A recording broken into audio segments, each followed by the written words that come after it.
In early 20th century Russia, a Bolshevik was a member of the Russian Social Democratic Workers' Party. Led by Vladimir Lenin, the Bolsheviks, or the majority, separated from the rest of the party in 1912. The Bolsheviks tended towards violent means of reaching communism and power.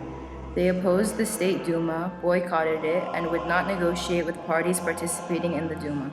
They had no issue killing their opposition, using force to gain control, and using robbery as a way to raise party funds.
July Days, a revolution of workers and soldiers. Lenin knew that it was a bad idea for the Bolshevik Party to participate in the July Days.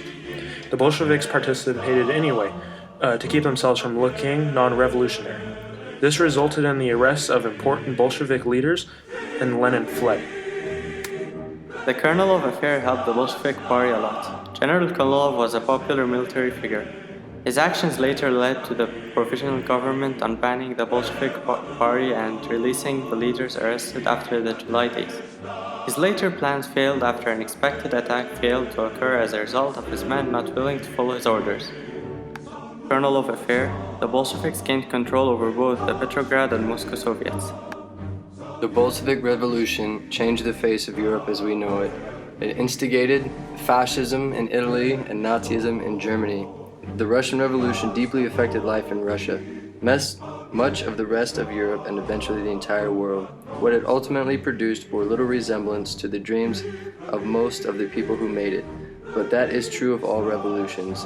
It was a slow, continuous process. Until 1949, when the Chinese communists won their civil war, the Soviet Union stood as the world's only socialist society. Its reputation was tarnished and its international following diminished after the horrors of the Stalin years came to light. Some in the 1930s and many more after 1953. But at least in 1989, it continued to provide hope and an example for some communist parties around the world who wish to make their own revolutions a possibility.